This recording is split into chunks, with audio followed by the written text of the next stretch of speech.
भिखारी आ देख। ए चोर ए पैसा देना है भिखारी। ए रुकना है भिखारी, इधर देख। ए देख रहा क्या चोर, मारेगा क्या? आ इधर आ। क्या देख क्या रहा है? पैसा कभी दे रहा है चोर, बताना।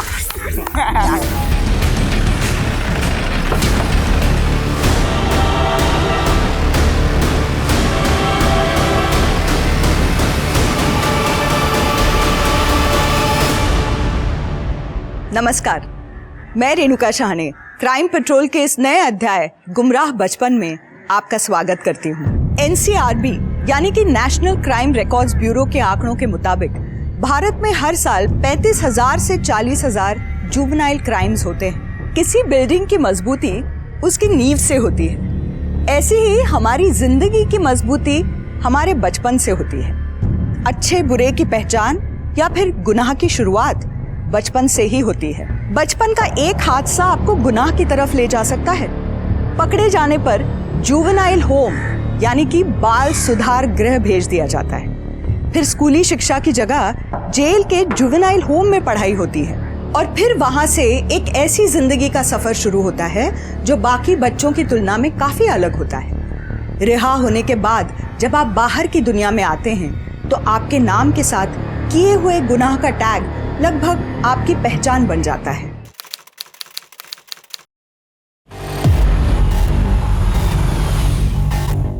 हेलो अक्षय भाऊ, गाड़ी आली। अब बाहर निकलो फटाफट, आज गेम कर देंगे नक्की।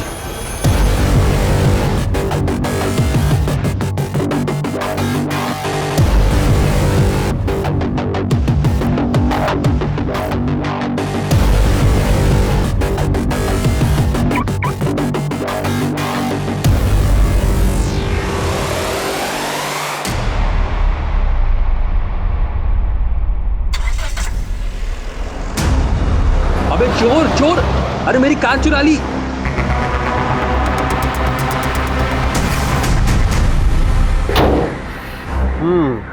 गाड़ी की कंडीशन तो ठीक है और ये पेपर भी पूरे ही हैं, तो वादे के मुताबिक ये लो पूरे 5 लाख रुपए।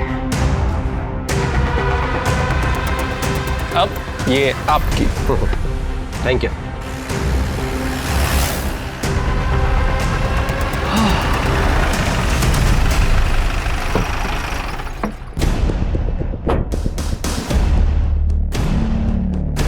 पेपर्स दे गाड़ी से। पेपर्स? क्यों सर? चोरी की गाड़ी है, रिपोर्ट आई है पुलिस स्टेशन में। सर लेकिन ये गाड़ी चोरी की कैसे हो सकती है सर? पेपर दे। ये देखिए सर, सब नकली पेपर्स है। आप कुछ भी ले देके। रिश्वत दे रहा है मेरे को?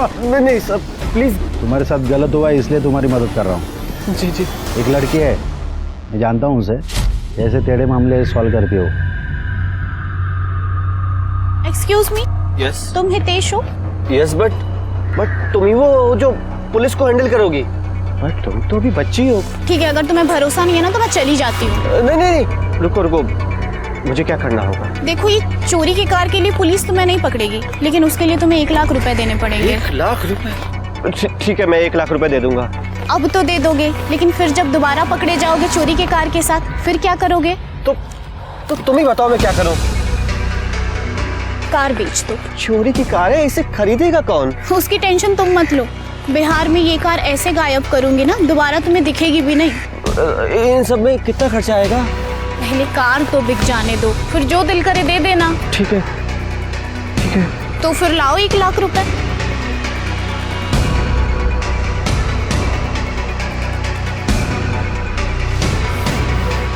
हाँ मैडम जी, आपका ड्राइवर आया है कार लेने के लिए।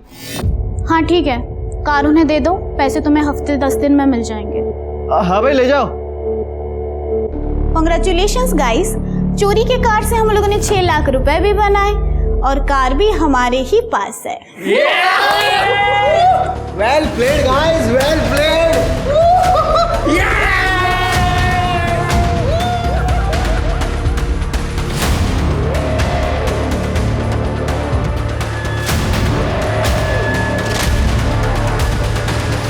ये लो अपना हिस्सा खरीद, बहुत अच्छा काम किया।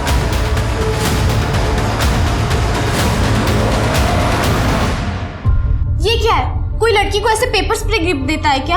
अरे क्यों नहीं, इससे मालूम पड़ता है कि मैं तेरी कितनी परवाह करता हूँ।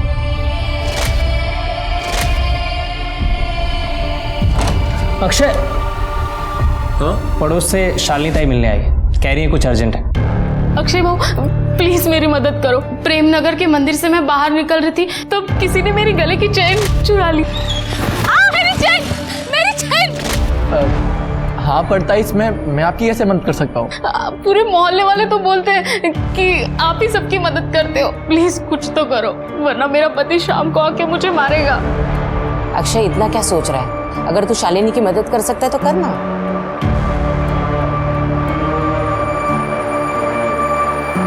हेलो, ये प्रेमनगर में चेन स्नैचिंग का काम कौन करता है? प्रेमनगर, वहाँ पे मनीष राणे है। क्या रे मनीष राणे? होने रे तू, बताओ। शालिनी जाकर चेन वापस कर दे। आज सुबह प्रेमनगर, याद है? अबे क्या बात कर रहे हो तुम लोग, मेरे पास कुछ चेन वेन नहीं है। देख आखिरी बार कह रहा हूँ, वापस कर दे। अबे जाओ बाहर में तुम लोग। चल उठ, चल हाथ दे। ये क्या थकेला काम करता है बे? ताई भाई का चेन वेन चुराने का? हाँ बड़ा काम कोई देता नहीं है, पालने के लिए कुछ तो करना पड़ेगा ना।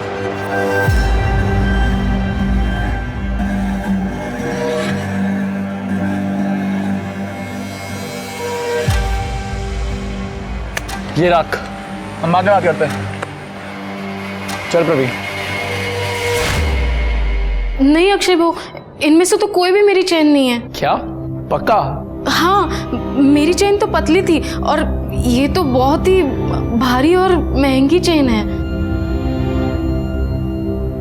ठीक है ये चल जाएगा। नहीं ये मैं नहीं ले सकती। अरे शालिनी इतना सोच मत, ले ले। थैंक यू भाऊ। आराम से। दादा बस हो गया। हाँ बस।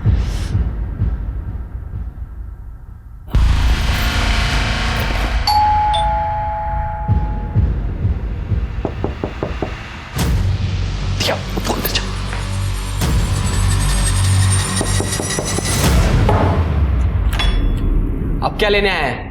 लेने नहीं देने आए हैं एक ऑफर। कैसा ऑफर? हमारे साथ काम करने का, प्रॉमिस बड़ा काम करेंगे, क्या बोलता है?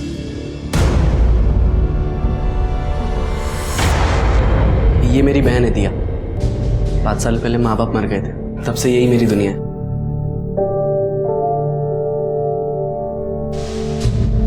हाय।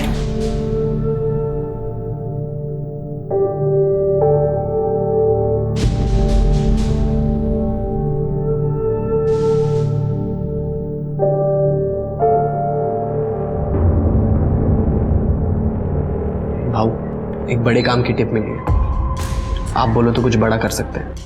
एक होलसेलर है शांतिलाल चड्डा, उसका अपने एक बंदे के साथ लफड़ा चल रहा है, 6-7 महीने से पैसे भी नहीं दिए। लेकिन ये सब तुझे कैसे पता? शांतिलाल चड्डा का ड्राइवर, उसने टिप दिया। मोटा पैसा लग रहा है, मेरे को थोड़ा सोचने का टाइम दे।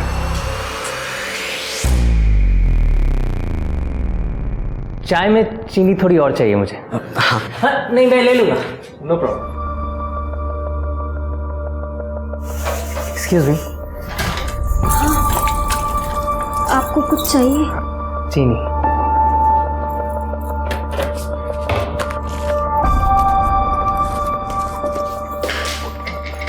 एक मिनट में।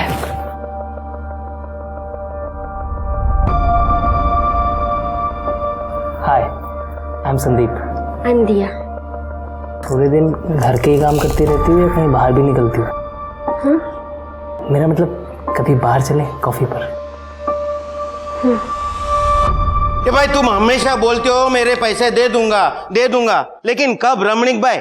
मुझे पैसा मिल जाएगा तो आपको दे दूंगा, आप ऐसे बार बार फोन मत कीजिए। हेलो केम छो अंकल? अरे तुम लोग दरवाजे से। जिग्नेश, अरे इन लोगों को अंदर कैसे आने दिया? आप काम की बात सुनो, अपन लोग आपका 20 लाख रुपया 48 घंटे में लाके दे सकते हैं। कैसे? वो आप अपन में छोड़ दो, पर हाँ अपनी सर्विस का थोड़ा पैसा देना पड़ेगा। कितना? 30%। ये नहीं भाई, वो 30% बहुत ज्यादा होता है। मैं 25 से ज्यादा नहीं दूंगा, हाँ बोल देता हूँ। ओ काका, इधर क्या भाव तोल करने आए क्या इधर? Done, 25% done. आप जो भी है हमें डिटेल सेंड कर दो रमनिक भाई की, हम आपका काम कर देंगे। पनवेल में उसका बंगला है और एक बेटी है 10-12 साल की।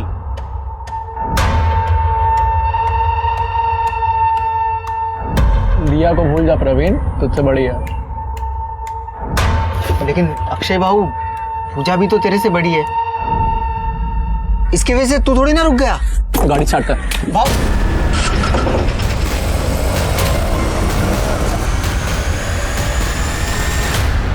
पापा प्लीज मुझे बचा लो, पापा प्लीज। बेटा बेटा तुम चिंता मत करो, मैं तुम्हें बचा लूंगा। मैं आपको कुछ नहीं होगा बेटा। ए, अगर मेरी बेटी को कुछ हुआ ना तो देख। ए, डायलॉग बाजी छोड़ और काम की बात सुन।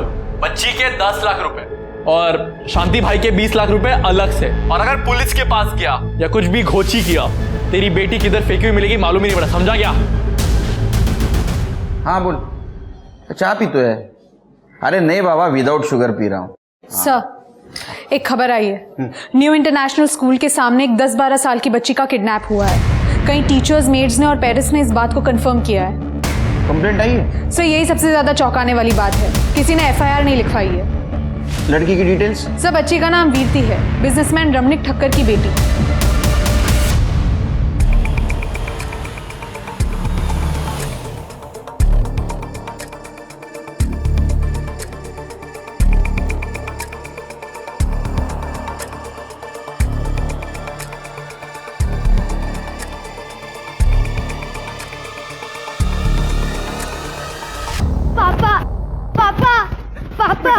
पापा अरे वाह, पूरे 20 लाख है, धन्यवाद। अरे धन्यवाद नहीं अंकल, आप हमारा हमें 25% दे दो। धन्यवाद क्या? अरे हाँ हाँ हाँ, ये लो 25% के हिसाब से ये तुम्हारा 5 लाख। पूरे 15 लाख। इतना बड़ा हाथ तो हमने कभी नहीं मारा। यकीन नहीं होता यार, ये सब अपने पैसे। ये सब कुछ सिर्फ मनीष की टिप की वजह से हुआ है, तो इसके लिए तुझे बड़ा इनाम मिलना चाहिए।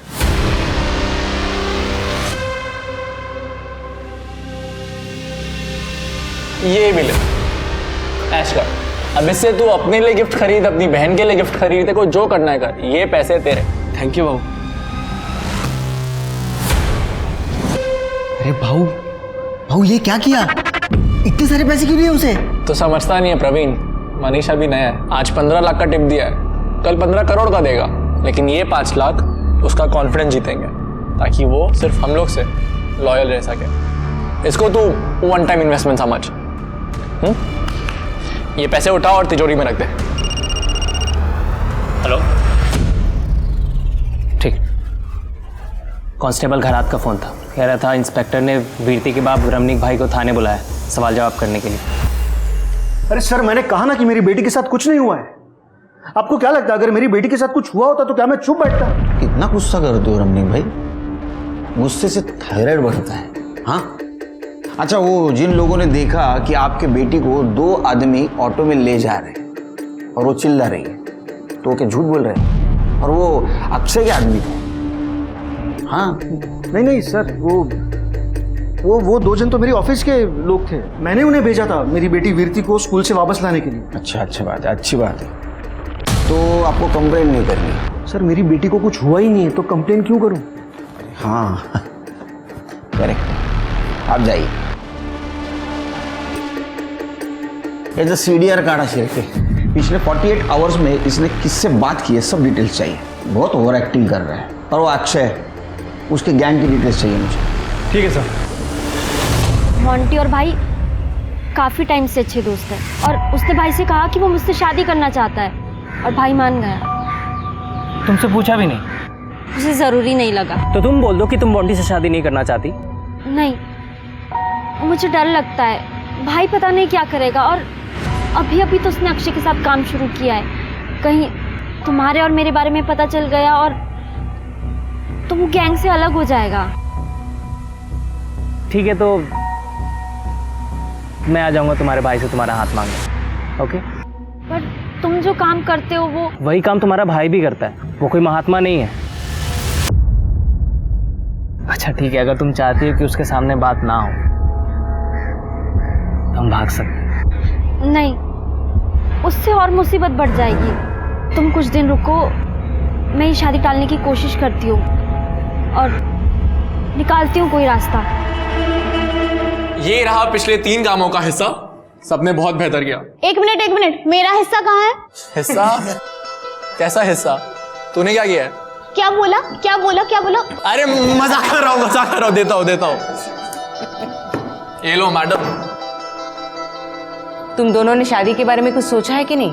अरे किधर आई, इससे कौन शादी करे यार, मैं खुद अभी बच्चा हूँ और मारती रहती 24 घंटा मेरे को। शादी के बाद मारा नहीं मेरे को पूरा, मैं नहीं रह सकता इसके साथ। आई, ये तेरे लिए।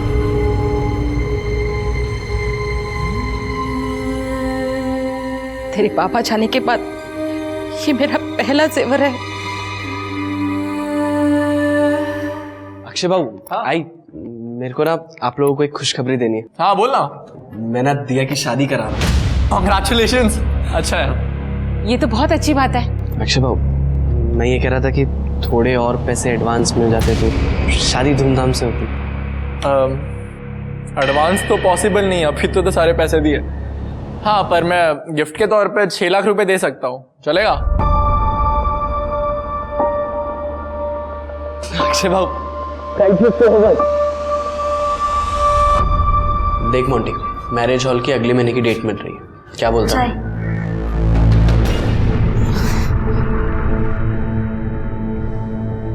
दिया, वो ये मैंने तुम्हारे लिए कुछ गिफ्ट्स लाए हैं। इसमें परफ्यूम है, हाँ, और ये कपड़े हैं और इसमें मेकअप का सामान, सब मॉल से लाया हूँ, ब्रांडेड है। लो ना। मुझे नहीं चाहिए। अरे यहाँ बैठ जा, ये सब रख ले, सारी ब्रांडेड चीजें। इसने इतने टाइम में मुझे तो कुछ दिया नहीं, तुझे दे रहा है, रख ले। और हाँ, शादी के बाद भी इसे ऐसे ही हैंडल कर, ठीक है? यार अक्षय, तुझे कितना टाइम लगेगा? और शॉपिंग पे जाना है मुझे। 4 बजे सारी शॉप्स बंद हो जाते हैं। पूजा यार 1 मिनट, इसका हिसाब नहीं मिल रहा है हमें। तब बड़ा लफड़ा कैसे हो गया समझ नहीं आ रहा। यार तेरा ये सब रोज का है। अरे भाऊ, मी घेऊन जाऊ का वहिनीला? मुझे दिया के लिए भी शॉपिंग करनी है तो साथ में हो जाएगा। भाई प्लीज ले जा। पूजा तू मनीष के साथ चली जाना, हम अगली बार चलेंगे पक्का। तुझे चलेगा ना? हाँ ठीक है, जा रही हूँ मैं। तुझसे कहीं ज्यादा समझदार है वो। या वही।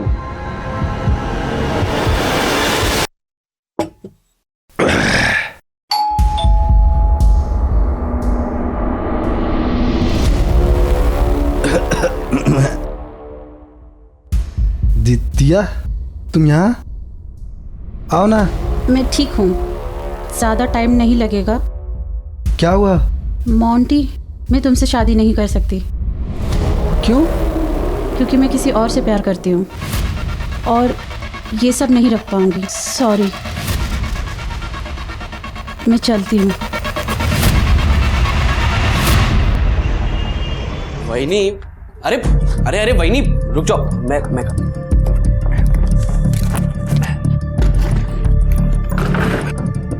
अरे वाह मनीष, तू तो बड़ा स्ट्रांग निकला। और नहीं तो क्या वहिनी, रोज जिम करता हूँ मैं। हाँ ठीक है, लेकिन पंजे में तुम मुझसे जीत नहीं सकता, समझा? क्या बात कर रहे हो वहिनी? लगी शर्त? लगी शर्त? अरे वहिनी, आप नहीं हरा पाओगे, मैं दिखाता हूँ। देख मैं तुझे कैसे हराती हूँ।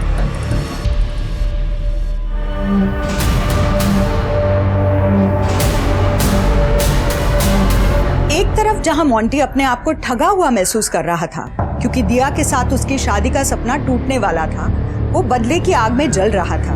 वहीं दूसरी तरफ प्रवीण ने अक्षय को पूजा और मनीष के एक मासूमियत भरे पल का फोटो दिखाया और उसे कुछ इस तरह से दर्शाया कि अक्षय के मन में शक पैदा हो गया।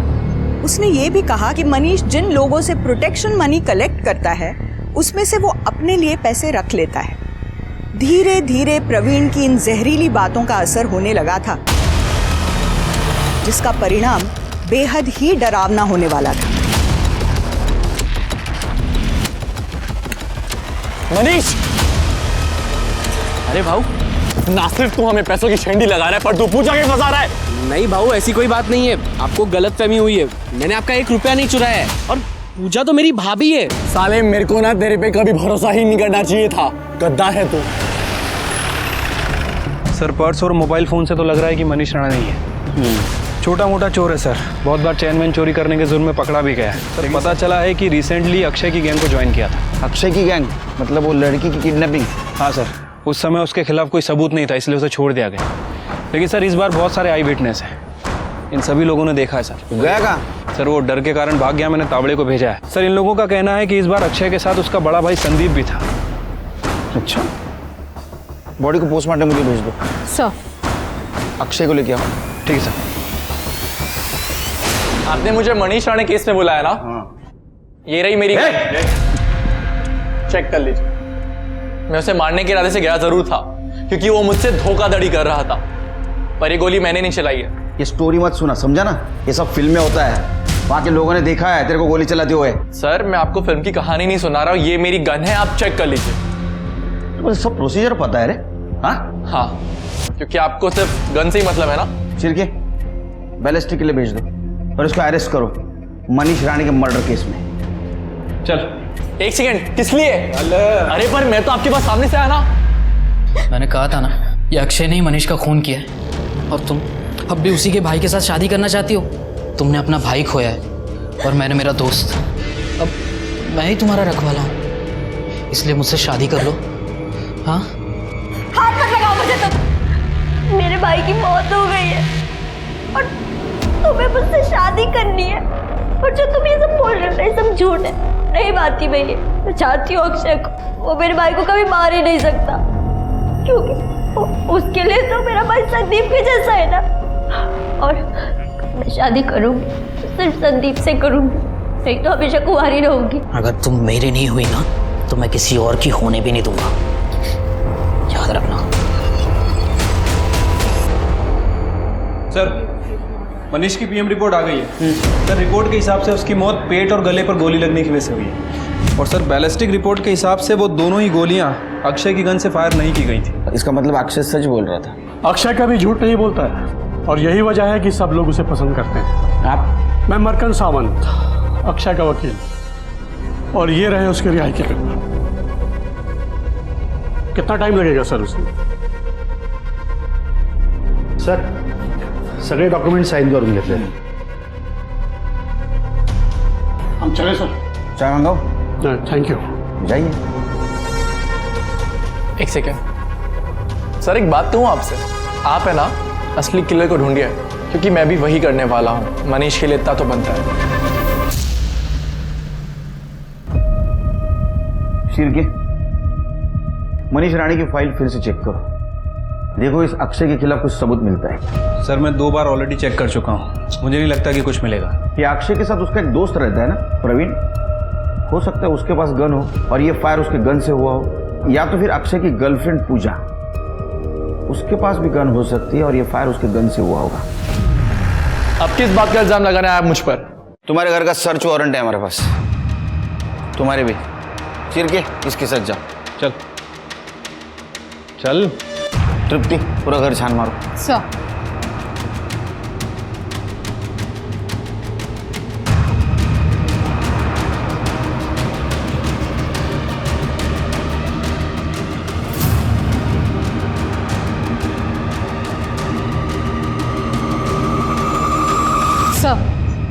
कुछ नहीं मिला सर। प्रवीण के घर में भी कुछ नहीं मिला।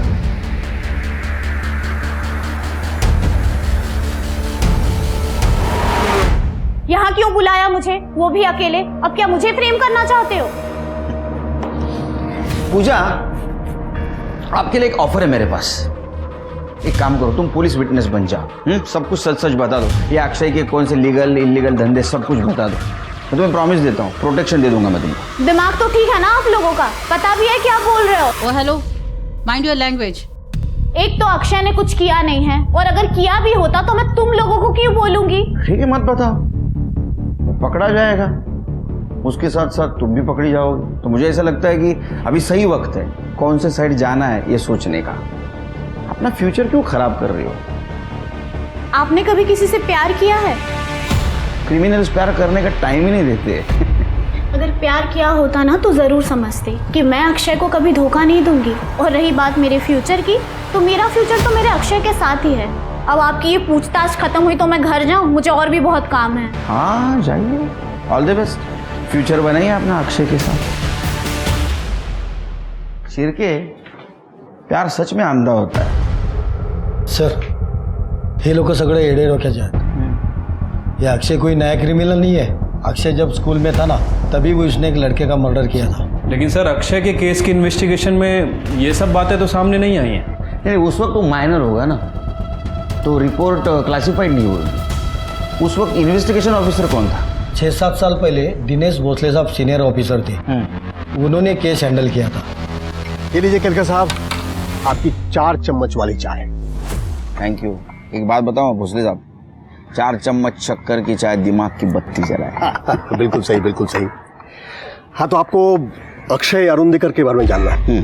अक्षय और उसका दोस्त प्रवीण तांबे करीब 12-13 साल के थे, जिन्होंने सूरज पत्की नाम के एक लड़के का मर्डर कर दिया, गोली चलाकर, स्कूल के सामने। वैसे उसके पहले भी वो दोनों छोटे मोटे क्रिमिनल बन ही चुके थे। कैसे?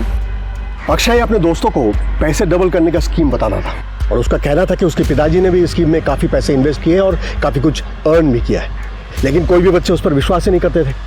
आखिरकार एक लड़के ने उसे 200 रुपये दिए, और 15 दिन बाद ये ले तेरे 200 रुपये, और ये 200 रुपये जो तूने कमाए हैं। 2 हफ्ते में पैसा डबल। जा ऐश कर, चल पिज्जा खाते। अक्षय ने 200 रुपये अपनी जेब से दिए थे, लेकिन उसकी ये ट्रिक काम आ गई और बहुत जल्द उन दोनों के सामने लड़कों की लाइन लग गई पैसे इन्वेस्ट करने के लिए। उन्होंने कुछ लड़कों को डबल पैसे भी दिए, लेकिन फिर दूसरों को बताया कि अगर ज़्यादा पैसा चाहिए तो 1 महीना वेट करना पड़ेगा। अच्छा। और 1 महीने के बाद अक्षय भाऊ, और मेरे 1000 रुपए कब दिए तूने मुझे? 1 महीने पहले तो इन्वेस्ट करने दिए थे। नहीं, तूने मुझे कब दिए? ए प्रवीण, तेरे को याद है कि इसने पैसे दिए मेरे? ए तेरे पास कोई प्रूफ है क्या? अक्षय भाऊ, ये आप ठीक नहीं कर रहे हो। ए चल भी निकल सूरज, चल। अक्षय सीनियर क्लास की एक लड़की पूजा को चाहता था और उस पर खुलकर पैसे भी खर्च करता था। बाकी लड़कों के पैसे रिटर्न करने की उसकी कोई इंटेंशन नहीं थी। तो सूरज ने पूजा को जाकर सब कुछ बता दिया और अक्षय की इमेज खराब कर दी। तो नेचुरली उसके बाद से पूजा उसे इग्नोर करने लगी, नेग्लेक्ट करने लगी। इससे अक्षय आग बबूला हो गया। अक्षय के पिताजी एक बहुत जाने माने रियल एस्टेट एजेंट है, उनके पास लाइसेंस गन भी है, और ऐसा कहते हैं कि उन्होंने ही अपने बेटे को गन चलाने की ट्रेनिंग दी थी। पैसा कभी दे रहा है चोर, बताना। जुवेनाइल होम भेज दिया गया, और उसका नतीजा ये हुआ कि अक्षय के पिताजी को काम मिलना बंद हो गया। 1 साल के अंदर वो बीमार हो गए और उनकी मौत हो गई। उसके बाद उसके बड़े भाई संदीप ने भी कई जगह काम ढूंढने की कोशिश की, लेकिन एक मर्डरर के भाई को कौन नौकरी देगा। 5 साल के बाद वो दोनों जुवेनाइल होम से वापस आए। अक्षय, अक्षय, अक्षय, कैसा है तू? तू ठीक है ना? आज अगर तेरे बाबा होते ना तो बहुत खुश होते कि तू घर वापस आया है। अक्षय,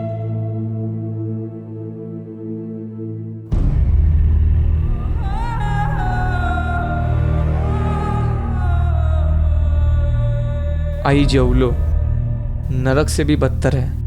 वहाँ मेरी हालत काफ़ी ख़राब हो गई थी। इन 5 सालों का दर्द तेरे खाने ने मिटा दिया।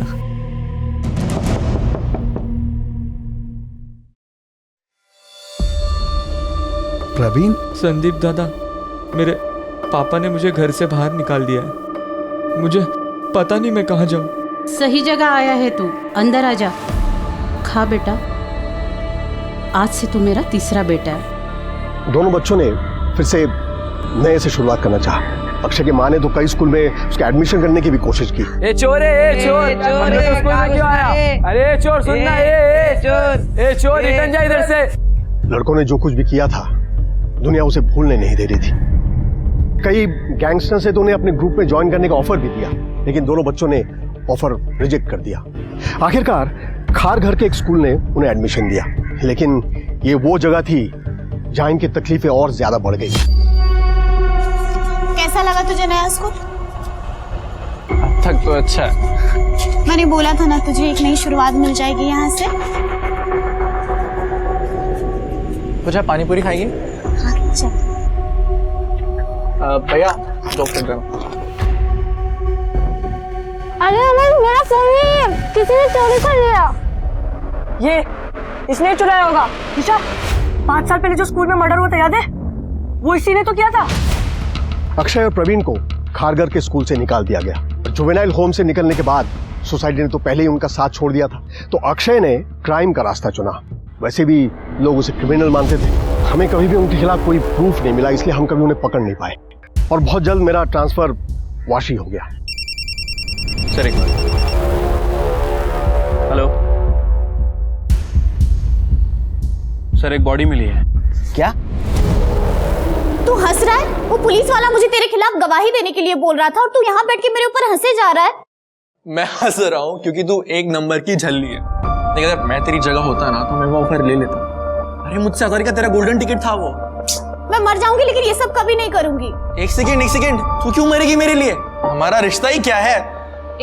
बस करो तुम लोग। क्यों मियाँ बीवी की तरह लड़ते रहते हो तुम लोग, जब शादी नहीं करनी तुम दोनों को?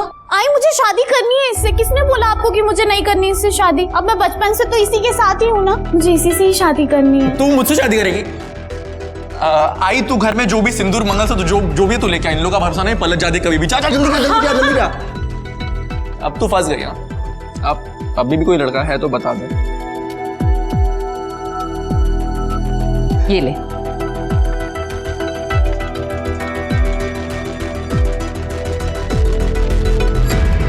कॉन्ग्रेचुलेशंस, आज से तू पूजा अरुणडेकर बन गया। खुश रह।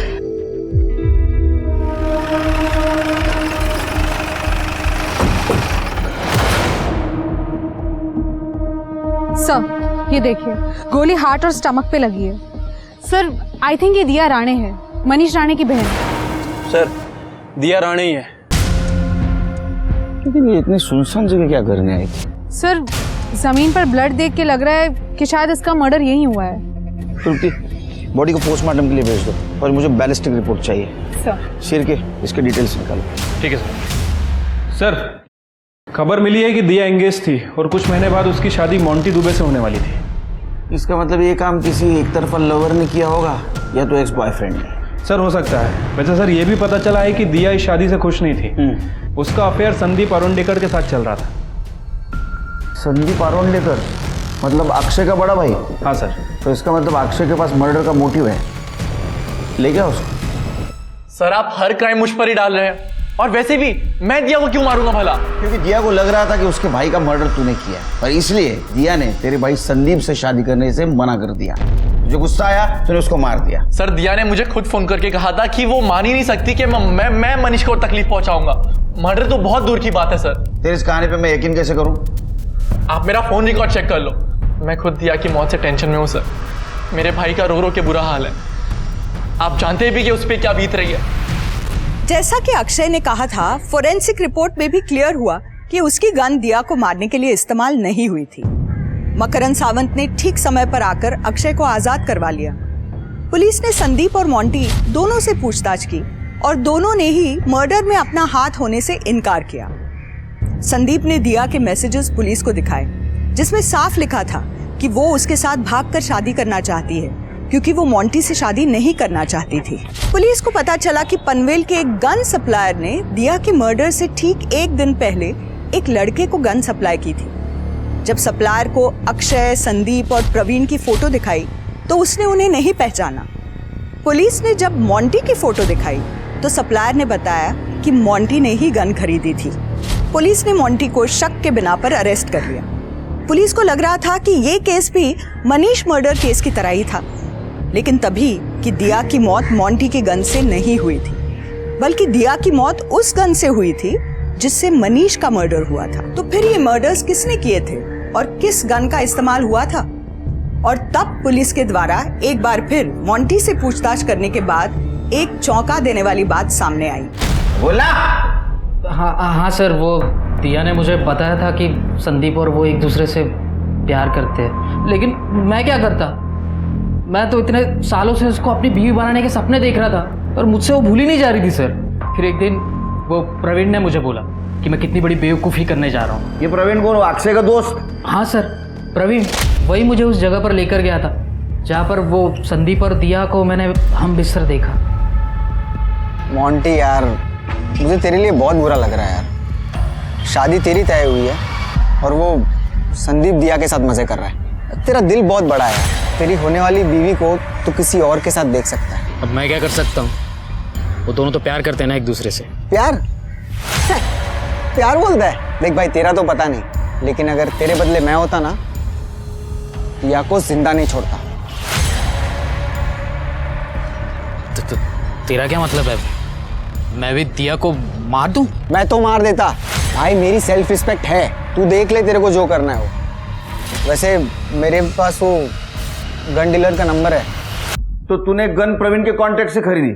हाँ, मतलब मैंने सिर्फ दिया को डराने के लिए गन खरीदी थी, उसे गोली नहीं मारना चाहता था। मैं सच बोल रहा हूँ। फोन किसका आया था? फोन कौन आला होता?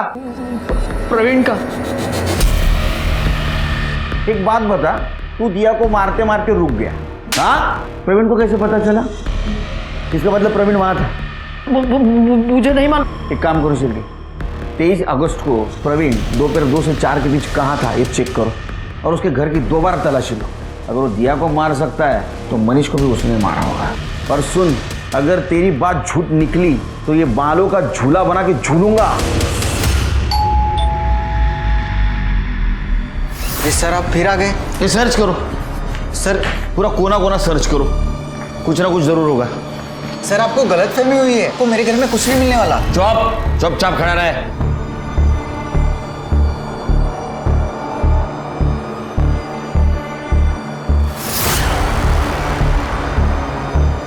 सर कपड़ में कुछ नहीं है। सर टेरेस पे कुछ नहीं मिला। सर अंदर के दोनों कमरे खाली हैं।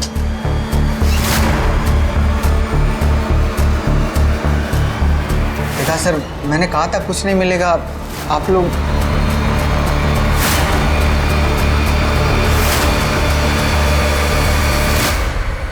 तेरे पास पैसा नहीं है क्या रे? हाँ, उसका कैब अलग है, इसका कैब अलग है। कर ले, पकड़ा दे।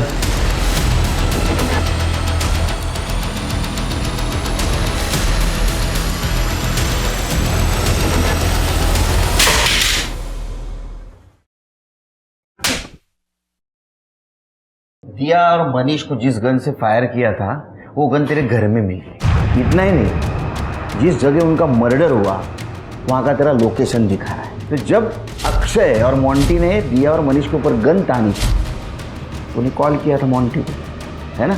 CDR में दिखा रहा है। इतना सबूत हमारे लिए काफ़ी है। तेरे लिए चाहिए और सबूत?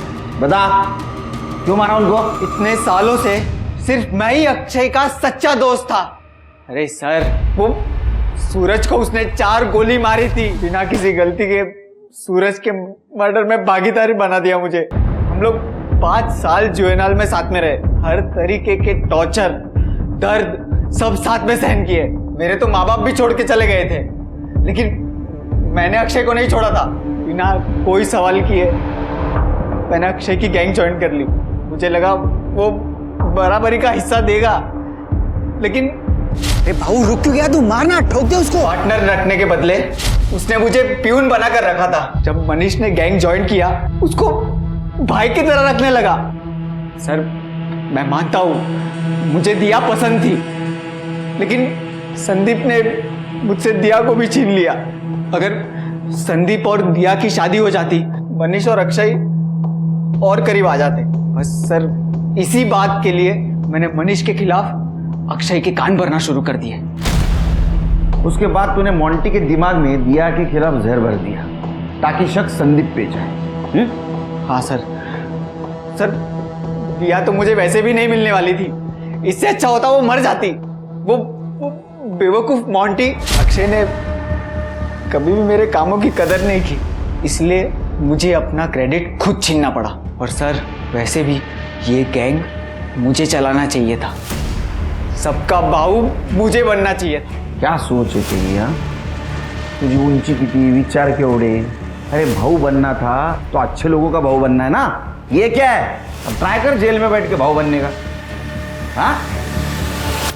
प्रवीण की गवाही पर अक्षय को पुलिस ने अरेस्ट किया और उसने अपने भी सारे गुनाह कबूल किए। संदीप, पूजा, यहाँ तक कि कांस्टेबल सचिन घरत को भी गैंग का साथ देने के जुर्म में अरेस्ट किया गया। पेरेंट्स, टीचर और सोसाइटी होने के नाते अगर हम बच्चों की मानसिकता को पहले ही समझने की कोशिश करें तो उन्हें जुर्म के रास्ते पर आने से रोका जा सकता है। और अगर कोई बच्चा जुवेनाइल होम जाता है तो हमें उसे अपना भविष्य बनाने का एक और मौका देना चाहिए। ये हम सबकी रिस्पॉन्सिबिलिटी है। वो मौका जो प्रवीण और अक्षय को नहीं मिला और इसलिए वो रॉबिन हुड की शक्ल में भेड़िए बन गए और उसी सोसाइटी को टारगेट करने लगे जिस सोसाइटी ने एक समय उन्हें ठुकरा दिया था। तो अब मैं रेणुका शाहने आपसे विदा लेती हूँ। कल फिर मिलेंगे ऐसी एक कहानी के साथ जो रखेगी आपको सतर्क और जिंदगी को सुरक्षित। तब तक अपना और अपने परिवार का ख्याल रखिए और देखते रहिए क्राइम पेट्रोल सतर्क। जय हिंद।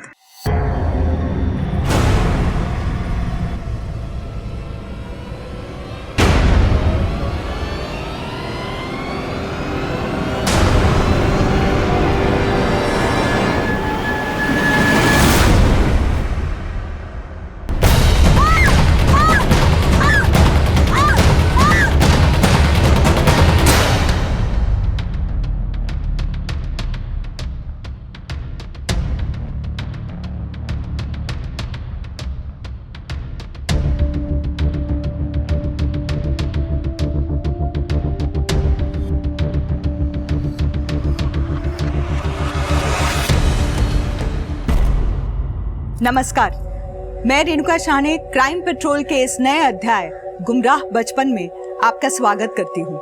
जीवन हमारी यादों का पुलिंदा होता है। इनमें से कुछ यादें अच्छी होती हैं तो कुछ बुरी भी, जिन्हें हम भूल जाना चाहते हैं। लेकिन कुछ यादों को हम भूलने के बजाय एक सबक की तरह जीवन भर अपने जहन में रखते हैं। ऐसे सबक हमें जिंदगी के किसी भी मोड़ पर मिल सकते हैं, लेकिन बचपन में मिले कुछ सबक हमारे जीवन की दिशा तय करते हैं।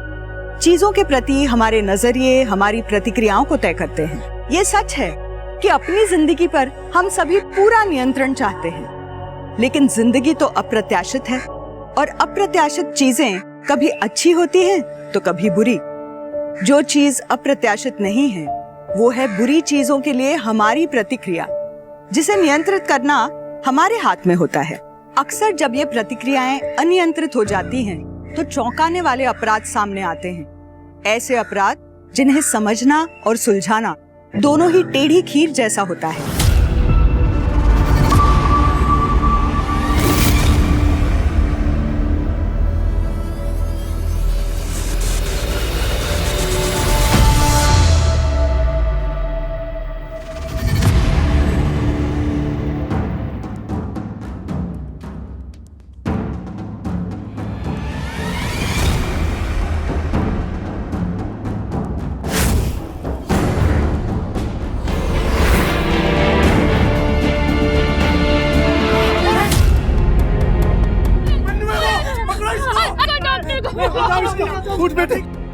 रघु, पहले इसकी बटन्स लगाओ, आज शाम को जाना है।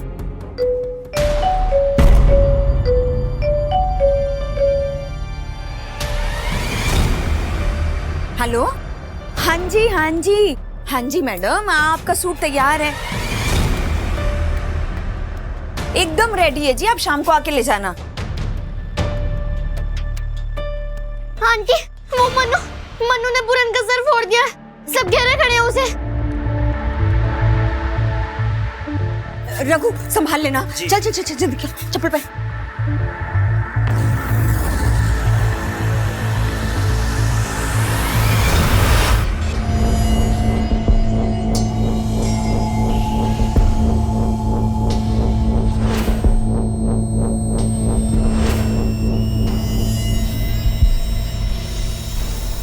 अरे जी, तो गलती से पैर लग गया होगा मनु का, जानबूझ के थोड़ी ना मारेगा। गलती एक बार होती है अरुणा, बार बार नहीं। अभी कितने दिन हुए जब वीरू की बाइक तोड़ी थी इसने। कभी अंजू के बाल खराब कर दिए, कभी शिखा के घर का शीशा तोड़ दिया,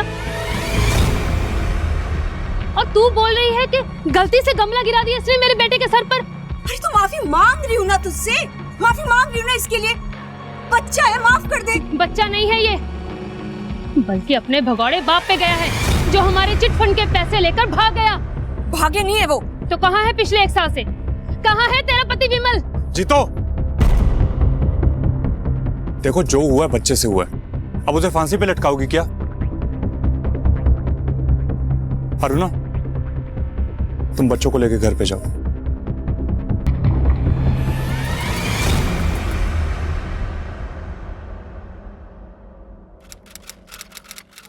कल टाइम से आ जाना, ठीक है? ये सारा सामान कल लोड करवाना है, ठीक है? जाओ।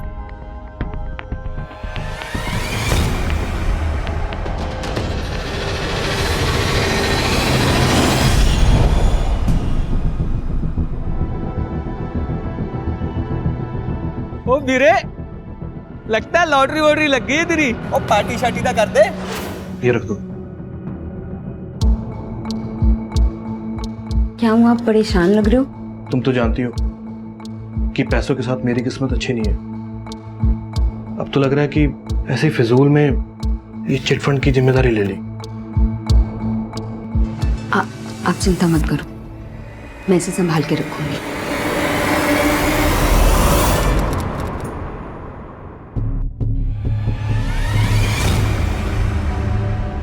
तो गलतियां करते रहेगा तू? हाँ, मोहल्ले के और किसी बच्चे से क्यों नहीं होती?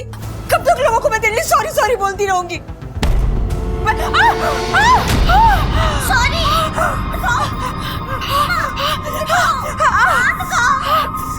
सॉरी कर रहे क्या?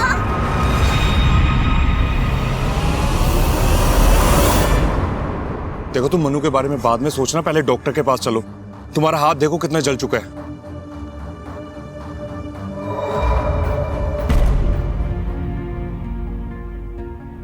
अगर मन्नू के पापा यहाँ होते ना तो मन्नू कभी इतना नहीं बिगड़ता।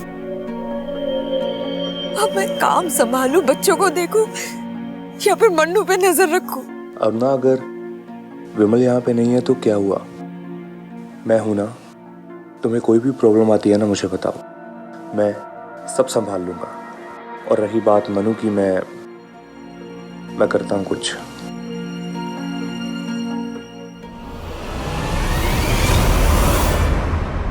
अरे गुड़िया, ये तुम्हारे लिए नहीं है। देखो मैं तुम्हारे लिए ना दूसरी बनाऊंगा, बहुत अच्छी वाली। दे दो। अरे मेरी बात मानो, देखो पापा की अच्छी बच्ची हो ना, गुड़िया हो ना पापा की। देखो सुनो, दो मुझे, दो। अरे गुड़िया है, तुम्हारे लिए नहीं है। मैं ना मैं बहुत अच्छे रंग की, इसी रंग की बना के दे दूंगा फिर तुम्हें, ठीक है? दे दो। दे दो। अरे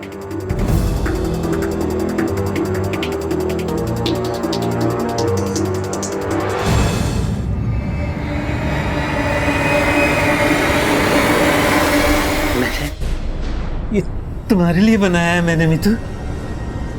तुम पे बहुत सुंदर लगेगा, है ना? पहनोगी ना?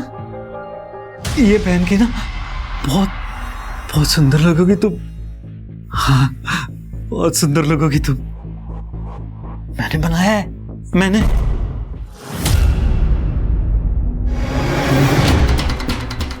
मैडम सब मेरे साथ चलिए ना। वो मेरा घर पे मेरा बेटा पागल। बताइए हुआ क्या? मेरा बेटा है ना, वो उसके पास गन है सर। मैं जब दुकान से घर वापस गई ना तो वो मेरी बेटी के ऊपर गन तान के खड़ा था सर। आप लोग मेरे साथ चलिए वरना वो पता नहीं क्या कर देगा। चलिए ना।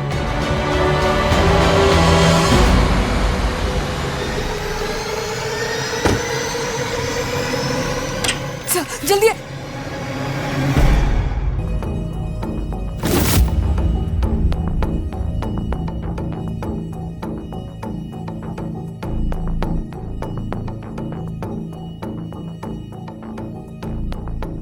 असली है सर,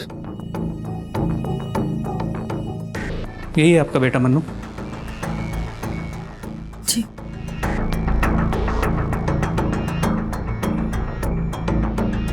बैठो बेटा। बेटा ये बंदूक तुम्हें कहाँ से मिली? किसने दी? किसी ने नहीं दी। ये गन तो मुझे ड्रॉअर में रखी मिली। मुझे लगा खिलौना है, इसलिए मैंने ले ली। ये झूठ बोल रहा है, सही झूठ बोल रहा है। अभी इसी गन से ये मुझे और अपनी बहनों को मारने वाला था और अब कह रहे कि खिलौना थी। माँ सच में मुझे यही लगा कि वो बस एक खिलौना है। मैंने तो रिंकी और मीतू के साथ खेलने के लिए लिया उसे। आई एम सॉरी माँ। शांत हो बेटा, ऐसी चीजें है ना खेलने के लिए नहीं होती। अगली बार अगर ऐसी कोई चीज मिले तो उससे दूर रहना। पक्का? प्रॉमिस? प्रॉमिस।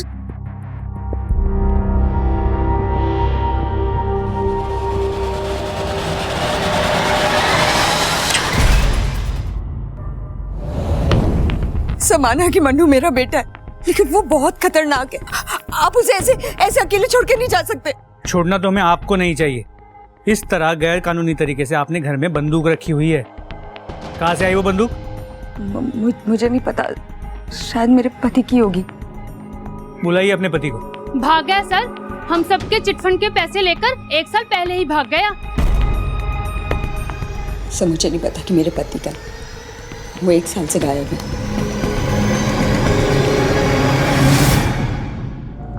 कमाल है, पति 1 साल से गायब है, पत्नी ने उसे गायब होने की मिसिंग कंप्लेंट तक दर्ज नहीं कराई, बेटा गन से खेल रहा है। सर इतना ही नहीं, पड़ोसियों का कहना है कि उसका पति विमल उनके चिटफंड के पैसे लेके भाग गया है। हो सकता है इस केस में कुछ बड़ा ना हो सिवाय एक बिगड़ैल बच्चे के, लेकिन सच्चाई तो पता करनी ही पड़ेगी। ये गन किसी बड़े केस की शुरुआत लग रही है। सर मैं अपने सोर्सेज से पता करने की कोशिश करता हूँ ये गन किसने और कब खरीदी थी, और साथ ही इस विमल के चिटफंड के बारे में भी पता करो।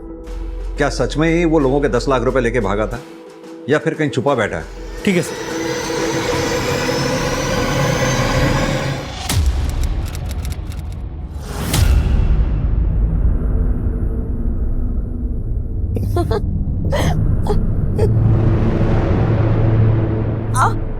क्या हुआ? नहीं वो कुछ नहीं।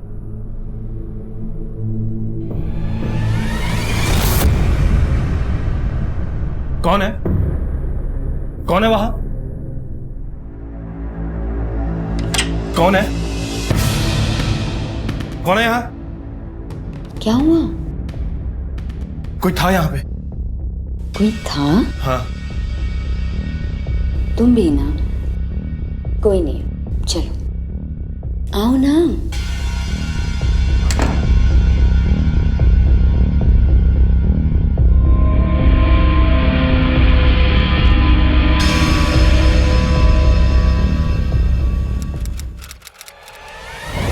सर अरुणा के घर से जो गन मिली है वो नई तो नहीं है।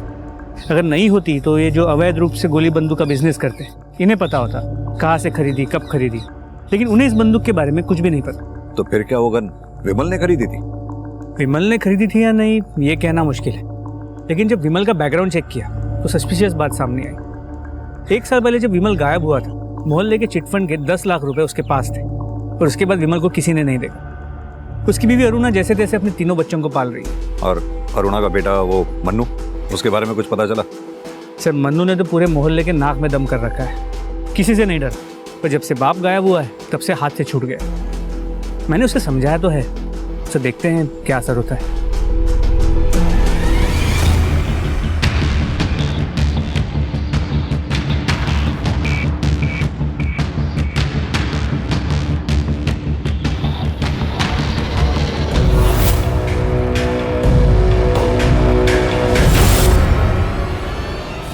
बच्चों का खाना बना रही थी ना, इसलिए दुकान पहुंचने में देर हो गई, लेकिन बस अब अरे तब तक एक मीतू को कुछ हो गया है, वो उठ ही नहीं रही है। मैंने कई बार उठाया।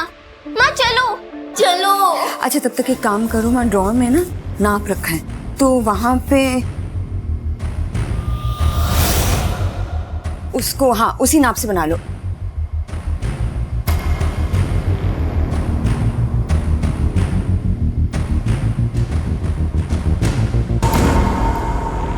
मीतू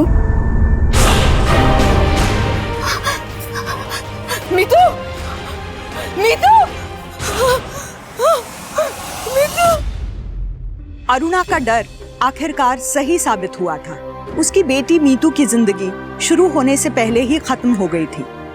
कौन था उसकी मौत का जिम्मेदार? रहस्य सिर्फ इतना ही नहीं था इस केस में, बल्कि अरुणा के पति विमल की गुमशुदगी और उसके बेटे मनु का अजीब लेकिन डरावना व्यवहार भी अपने में बहुत से राज समेटे हुए था। पुलिस के सामने सवाल थे, मगर उनको ईमानदारी से जवाब देने वाला कोई नहीं था। विशेष रूप से अरुणा, वो पुलिस के सामने शुरू से ही चीजों की आधी अधूरी तस्वीरें पेश कर रही थी।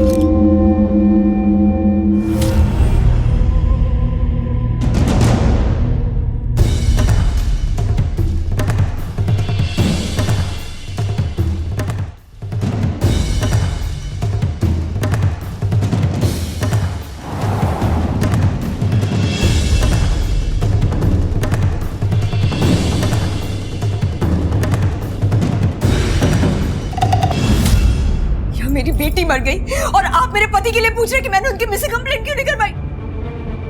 सवाल तो पूछना पड़ेगा अरुणा। 1 साल पहले तुम्हारा पति गायब हुआ था, उसके बाद तुम्हारे बेटे को घर के अंदर से गन मिलती है, और अब मीतू की हत्या, वो भी घर के अंदर। तीनों कोइंसिडेंसेस नहीं हो सकते। मैं विमल का सच नहीं जानती हूँ सर। मैं बस इतना जानती थी कि अगर आप उसे पकड़ लेते तो उसे जेल में डाल देते, इसलिए मैंने कभी इन्फॉर्म ही नहीं किया पुलिस को उनके बारे में। अरुणा, 10 लाख रुपए थे विमल के पास। इतने पैसों के लिए तो कोई कुछ भी कर सकता है। दूसरी बात, तुम्हारे बेटे मनु का ये हिंसक स्वभाव बहुत बुरा लगता होगा ना उसे, जब आस पड़ोस वाले उसके पिता को चोर कहते होंगे। क्या तुम्हारे मनु का हिंसक स्वभाव विमल के गायब होने की वजह से? मनु हमेशा से ऐसा हिंसक और सनकी था, हमेशा से। उसे मजा आता है लोगों को परेशान करने में, और उसी मजे के चक्कर में उसने मेरी बेटी मीतू की भी जान ले ली। लेकिन 10 लाख रुपए के लिए तो कोई भी दुश्मन हो सकता है तुम्हारा। उन लोगों में से भी तो कोई हत्यारा हो सकता है मीतू का। तो फिर मनु क्यों? मनु को ही क्यों दोषी ठहरा रही हो तुम? क्या मनु को कुछ करते हुए देखा है क्या तुमने? सर, मीतू के पोस्टमार्टम रिपोर्ट के मुताबिक उसकी मौत रात 12 से 2 बजे के बीच हुई। तकिए से दम घोट के उसे मारा गया है। क्राइम सीन पे मिले सर्कमस्टांशियल एविडेंस के मुताबिक घर की खिड़की खुली हुई थी, खिड़की के बाहर चप्पल के निशान थे। जाहिर सी बात है ये काम मन्नू का तो हो नहीं सकता, किसी बड़ी उम्र के आदमी का ही होगा। तो एक बात समझ में नहीं आ रही कि फिर ये अरुणा अपने बेटे मन्नू का ही नाम पे क्यों अटकी हुई है कि उसी ने अपनी बहन मीतू को मारा है। एक काम करो, अरुणा के दुश्मनों की एक लिस्ट बनाओ, उनके कॉल डिटेल रिकॉर्ड से उनकी एलिबाई चेक करो। रात 12 से 2 बजे के बीच में वो लोग कहाँ थे पता करो, और अपने खबरी नेटवर्क को भी एक्टिव करो। उनसे कहो कि अरुणा के पति विमल के बारे में जो कुछ भी पता लगे पता लगाएं।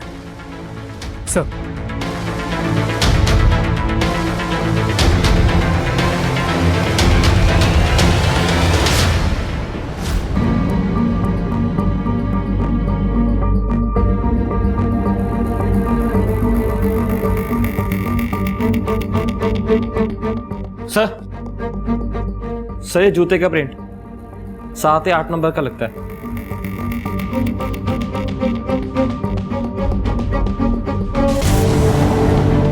मेरे पास बहुत काम है साहब, मैं आपकी कोई मदद नहीं कर सकता।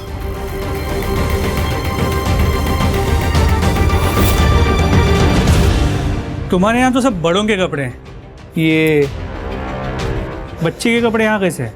ये मेरा पर्सनल है साहब, मैंने अपनी बेटी के लिए बनाई है। और ये चप्पल नहीं खरीदी है? चप्पल नहीं खरीदना जुर्म है क्या? साइज क्या है? पता नहीं, दुकान में पहन कर देखी, फिट आ गई तो मैंने खरीदी। करण, ये रघु और अरुणा, इन दोनों की इक्वेशन के बारे में एक एक चीज पता करो।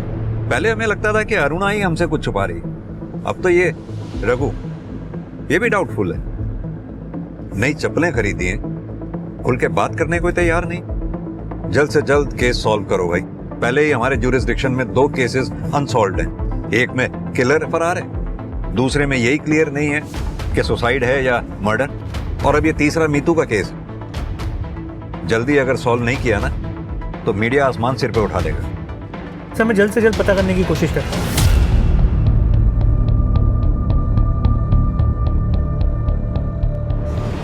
माँ, मैं तो बस आपकी हेल्प करने आ रहा था, सब्जी काटने में।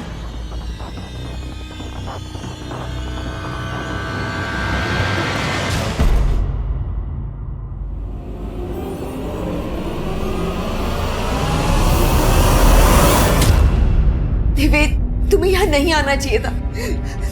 तुम जानते नहीं हो मनु स्कूल से आने वाला है, अगर उसने तुम्हें यहाँ देख लिया तो मनु से इतना डरती क्यों तू? बच्चा है वो। बच्चा नहीं है, राक्षस है, राक्षस, जिसे मैंने जन्म दिया है। पुलिस उसे लेके नहीं गई ना, तुम देखना, एक दिन वो मुझे और इनकी, हम दोनों को मार डालेगा। वो मार देगा, हम दोनों को भी मार देगा। अरुणा, परेशान मत हुआ, सब ठीक हो जाएगा। एक रास्ता है अभी भी।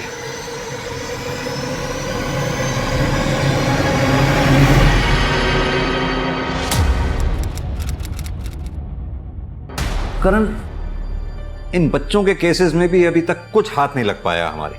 और ये मीतू का मर्डर केस, ये तो जैसे वहीं आकर रुक गया।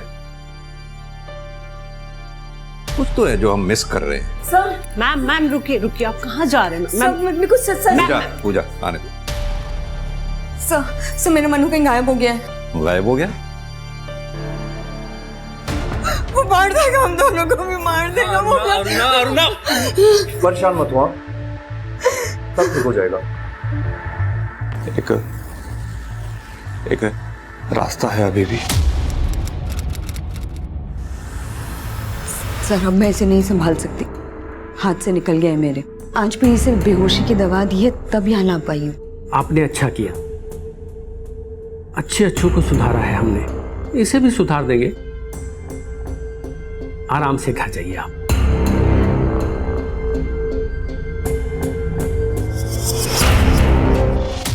आज 2 हफ्ते बाद सर जब मैं मनु से मिलने रिमांड होम गई तो वो लोग बोले कि मनु वहां है ही नहीं।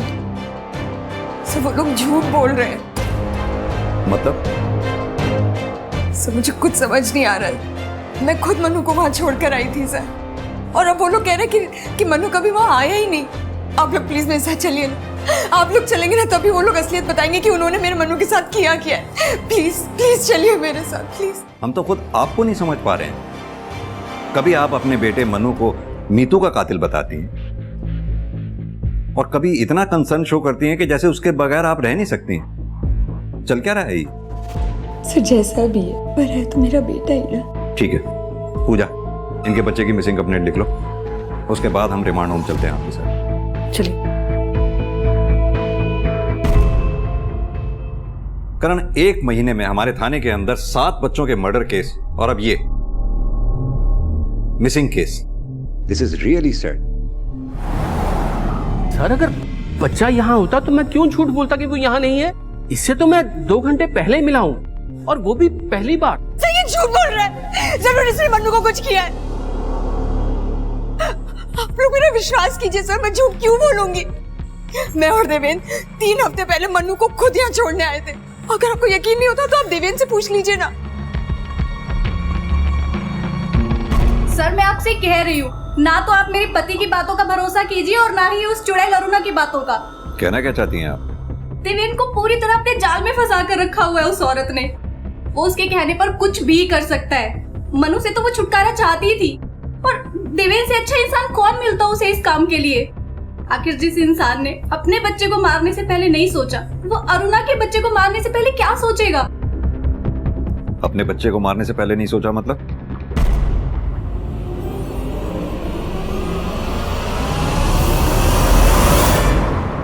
देखिए सर, हमारे पास इतने पैसे नहीं थे कि हम बच्चे की जिम्मेदारी उठा पाते, इसलिए हमने बच्चे को गिरवा दिया। और वो बावली बबीता इसे मर्डर बोल रही है। हमने सुना है तुम्हारे और अरुणा के बीच में कुछ। नहीं सर, ऐसा कुछ नहीं है। विमल मेरा एक अच्छा दोस्त था, इसलिए उसकी बीवी की मदद कर दिया करता हूँ। और अगर एक बार के लिए मान लिया जाए कि हम दोनों के बीच में कुछ है, तो मैं उसके बच्चे को क्यों नुकसान पहुंचाऊंगा? क्योंकि तुम्हारे कोई बच्चा नहीं है, तुम आसानी से अपनी बीवी बबीता को छोड़कर अरुणा के पास जा सकते हो। लेकिन अरुणा ऐसा नहीं कर सकती थी क्योंकि उसके 3 बच्चे थे, इसलिए। रिमांड हॉस्टल में मनु को ढूंढने के बजाय मुझ पर टाइम वेस्ट कर रहे हैं। हो सकता है कि उसकी जान खतरे में हो। आप एक काम कीजिए कि पहले जाके उसे ढूंढिए, मैं तो यहीं पे हूं, मुझसे जब चाहे पूछताछ कर सकते हैं आप। करण, एक ही घर में पहले पति गायब होता है, फिर बेटी का मर्डर होता है, और अब बेटा गायब हो जाता है। कुछ तो बड़ा क्राइम हुआ है इस फैमिली में। सर, शेरपुर गांव में से रघु की बीवी के बारे में पता चला है।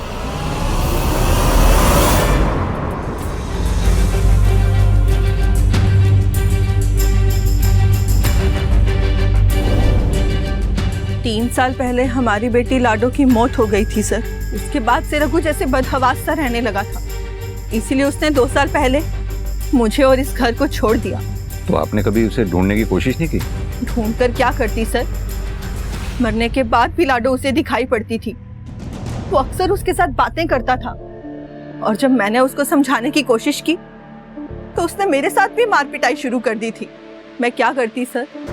रघु बहुत ही खतरनाक आदमी है, वो कुछ भी कर सकता है। इसलिए ना तो मैंने तब उसको ढूंढने की कोशिश की, और ना मैं अब उसके बारे में कुछ जानना चाहती हूँ। मेरा अब उससे कोई लेना देना नहीं है सर।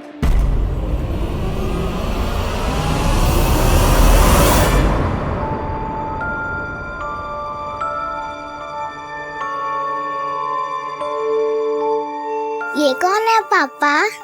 मेरी लाडो जैसी एक और गुड़िया, बिल्कुल मेरी लाडो जैसी प्यारी। झूठ, आपकी लड्डू जैसी कोई प्यारी नहीं हो सकती, ये भी नहीं। अच्छा रुक बदमाश।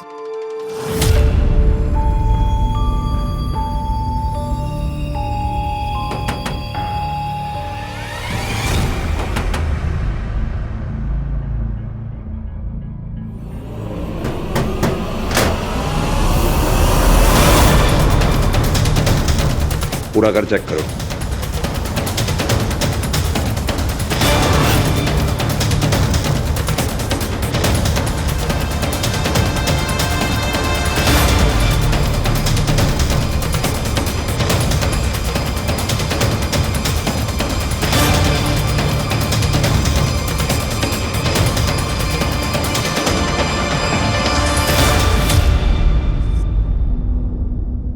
इन सारी बच्चियों में मैं अपनी लाडो को ढूंढता था, फिर मैं कैसे किसी बच्ची का खून कर सकता हूं सर?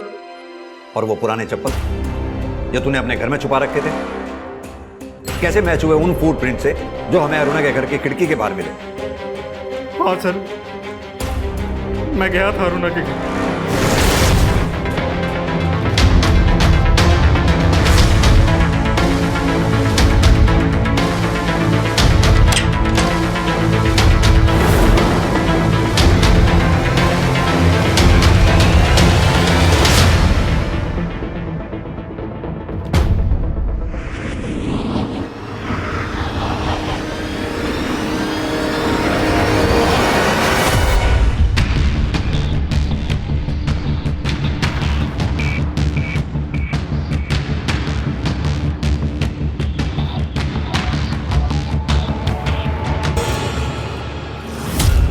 उस रात मैंने वो ड्रेस रखी और मैं बाहर निकल गया। मुझे तो सर ये भी नहीं पता कि मीतू उस समय तक जिंदा भी थी या नहीं।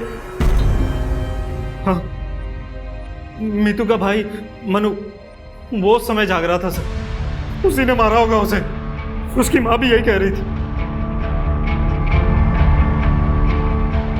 कौन क्या कह रहा है क्या नहीं वो हम पता लगा लेंगे, लेकिन तू जो कह रहा है एक पैसे का भरोसा नहीं है हमें तेरी बात पे। सर मैं सच कह रहा हूं, मेरा यकीन कीजिए, मैंने मीतू को नहीं मारा सर। मैं तो उसे अपनी बच्ची की तरह प्यार करता था सर। मैंने उसे नहीं मारा सर, मैंने नहीं मारा। करण, ये पोस्टमार्टम करने वाले डॉक्टर से एक बार दोबारा मिलो, पता करो मीतू के मर्डर से पहले क्या उसके साथ कोई फिजिकल असॉल्ट हुआ था? सर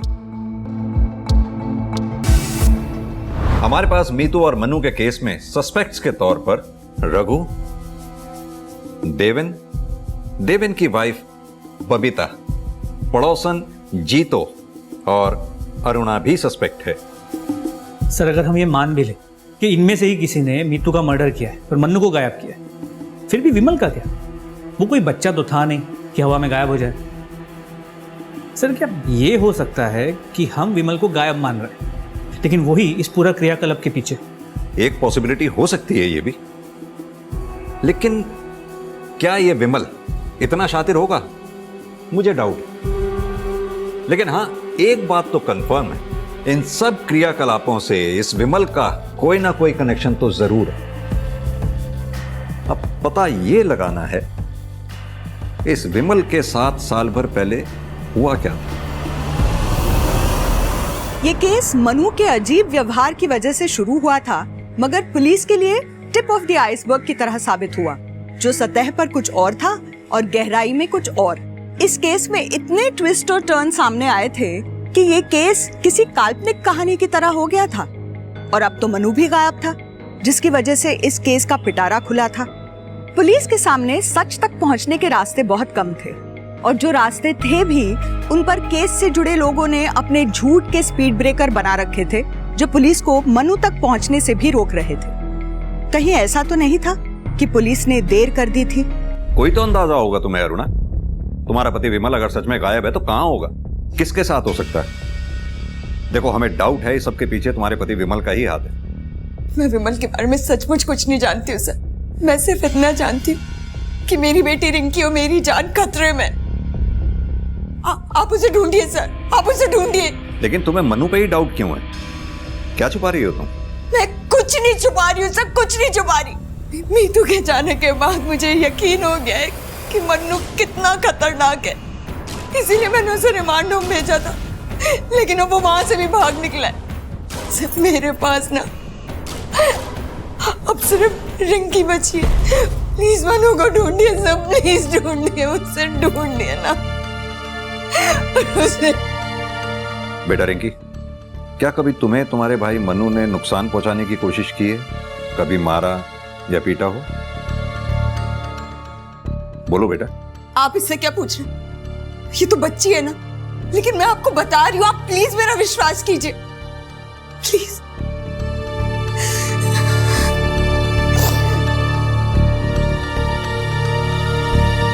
सर, रिमांड होम का सर्च वारंट आ गया। करण, एक कांस्टेबल की ड्यूटी लगाओ इस घर पे नजर रखने के लिए, ताकि अगर मनु आए तो फौरन इन्फॉर्म करे। सर।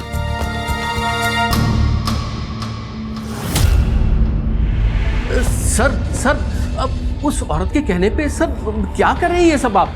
सर, पुलिस रेड का पता चलते ही मेरे हॉस्टल की इमेज तो मिट्टी में मिल जाएगी सर। खड़े रहिए।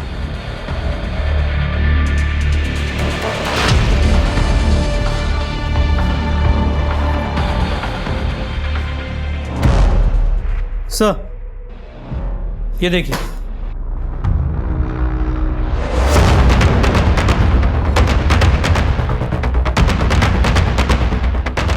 क्या ये? Sorry sir. दरअसल सर, मनु की माँ उसको यहाँ छोड़ गई थी और मनु सर भाग गया यहाँ से।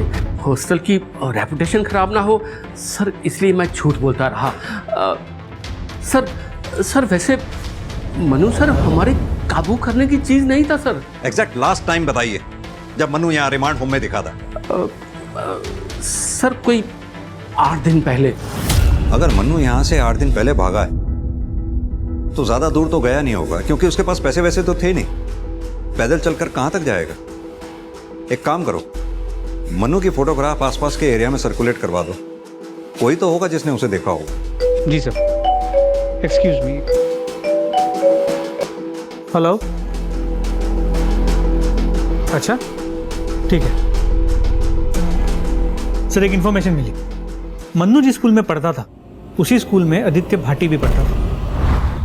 1 साल पहले तक मनु भी बाकी बच्चों की तरह ही था, मगर जब से उसके फादर गायब हुए तब से वो काफ़ी बदल गया था और उसने लड़ना झगड़ना भी कुछ ज़्यादा शुरू कर दिया था और स्कूल तो ऑलमोस्ट आना बंद ही कर दिया था। आप 8 महीने पहले यहाँ प्रोमोट होकर प्रिंसिपल बने। दरअसल मेरे से पहले जो यहाँ पे प्रिंसिपल थे उन्हें रिज़ाइन करना पड़ा, क्योंकि हमारे यहाँ पर एक बच्चे की मौत हो गई थी 8 महीने पहले। आदित्य भाटी जी, हमारा सबसे लंबा अनसॉल्व केस। सर हमारा शक सही था, मन्नू आदित्य भाटी को जानता था।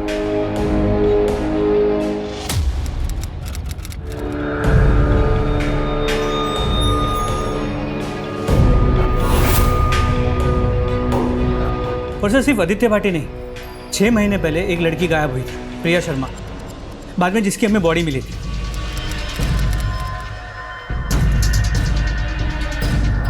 सर मन्नू प्रिया शर्मा के मर्डर स्पॉट पे मौजूद था।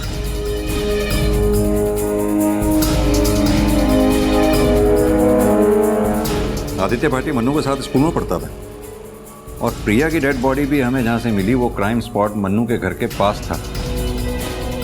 तो क्या ये दोनों मर्डर मन्नू ने किए होंगे? सर सिर्फ ये 2 केसेस नहीं, मैंने आसपास के पुलिस स्टेशन से जो सिमिलर बच्चों के मर्डर केसेस हैं उनकी फाइल्स मंगाई थी सर, और 2 केसेस में मन्नू मर्डर स्पॉट पे मौजूद था। सर ये देखिए।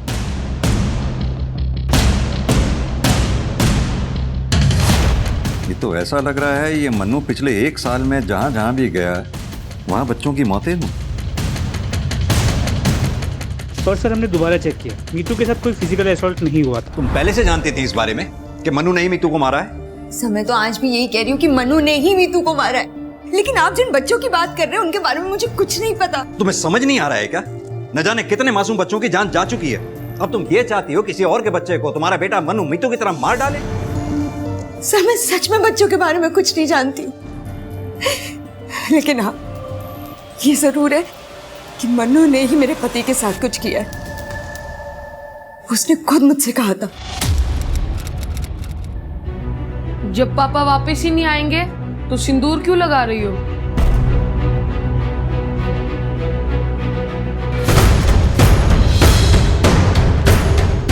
तेरे पापा जरूर आएंगे। मैं कह रहा हूं ना, नहीं आएंगे।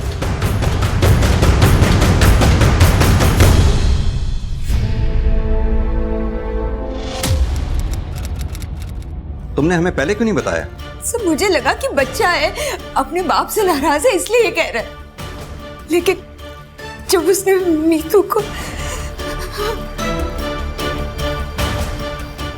क्या अब भी कुछ ऐसा है जो तुम छुपा रही हो? करण, मनु ये रिमांड होम से निकलने के बाद सबसे पहले यहाँ ये ज्ञान ज्योति के बड़े नाले पर देखा गया, उसके बाद वो यहाँ शिवगंज में देखा गया, उसके बाद यहाँ ब्रिज पे। सर लास्ट में उसे देखा गया था जेके स्कूल के पास पुलिया पे। ये जेके स्कूल तो मनु के घर से कोई 100-200 मीटर की दूरी पे है ना? जी सर। इसका मतलब मनु स्कूल से घर जा रहा था। करण, स्निफर डॉग बुलवाओ, we need to be sure कि मनु स्कूल से सीधा घर गया था।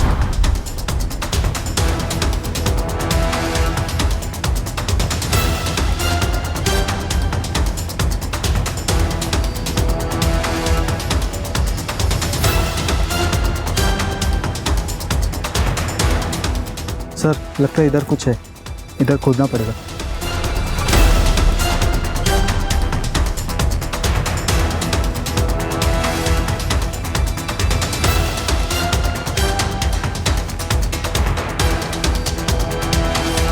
एक मिनट, हाथ से हटाओ।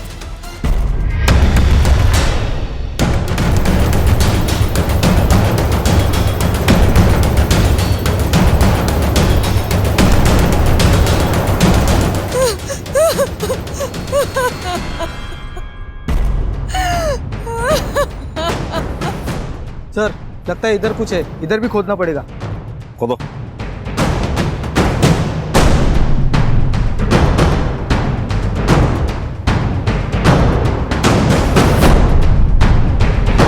मनु,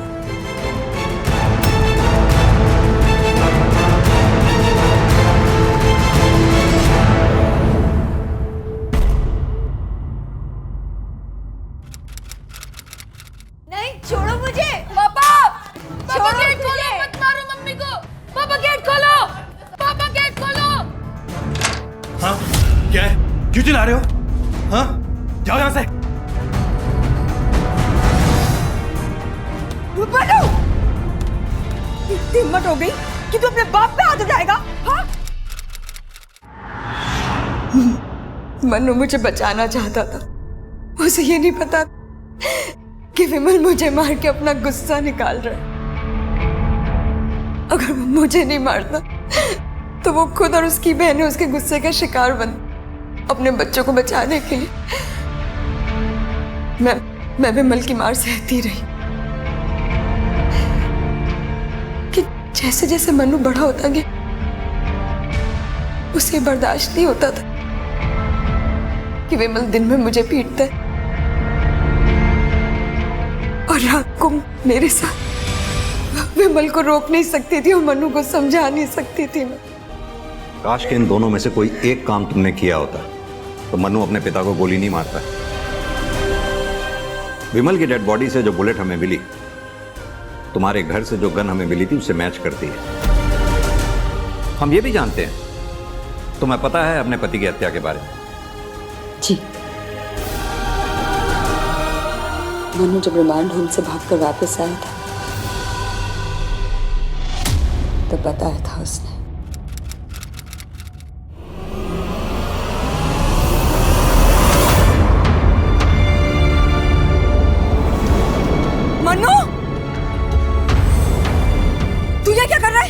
तुम्हें क्या लगा मांड हॉस्टल भेजकर तुम मुझे सजा दोगी? मैं वहां से भाग नहीं पाऊंगा। अब मैं वापस आ गया हूँ। अब मैं तुम्हें बताऊंगा कि सजा क्या होती है, जैसे पापा को बताई थी। क्या क्या तूने पापा के साथ? मारकर दफना दिया था। वहां पर मीतू को भी मैं नहीं मारा था। और अब तुम्हारी और रिंकी की बारी है। लेकिन वो मर गए। पुलिस को इन्फॉर्म करती तो मुझे जेल हो जाती। फिर मैं रिंकी को कौन देखता? इसीलिए मैंने देवेन को बुलाया। लेकिन सर, देवेन की इसमें कोई गलती नहीं है।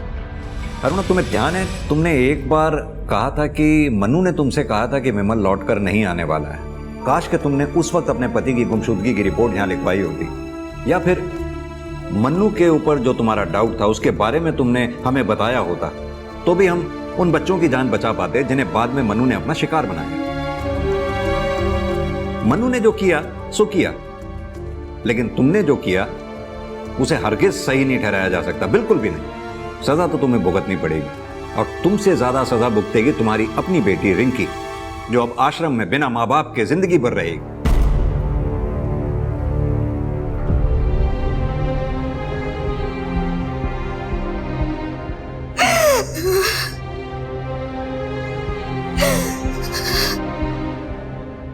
मनु ने बुराई को शायद इसलिए चुना था क्योंकि उसने बचपन से ही अपने पिता को अपनी माँ के ऊपर जुल्म करके भी बचकर निकलते हुए देखा था। और अरुणा ने भी उसे कभी ये समझाने की कोशिश नहीं की कि उसके पिता की हिंसा गलत थी। पिता की हिंसा और माँ का उस हिंसा को बर्दाश्त करना मनु के लिए हिंसा को एकदम नॉर्मलाइज कर रहा था। और अंत में उसने हिंसा को ही अपने जीवन का उद्देश्य बना लिया था। जब हम किसी की गलती को छुपाने की कोशिश करते हैं, मुद्दों के बारे में खुलकर बात नहीं करते हैं, तो हम खुद या तो अपराध की तरफ बढ़ रहे होते हैं या किसी और को अपराध की तरफ धकेल रहे होते हैं। तो अब मैं रेणुका शाहने आपसे विदा लेती हूँ। कल फिर मिलेंगे एक ऐसी ही कहानी के साथ जो आपको रखेगी सतर्क और जिंदगी को सुरक्षित। तब तक अपना और अपने परिवार का ख्याल रखिए और देखते रहिए क्राइम पेट्रोल सतर्क। जय हिंद। इस तरह के और भी एपिसोड देखने के लिए हमारे चैनल को सब्सक्राइब करें और बेल आइकन दबाना ना भूलें।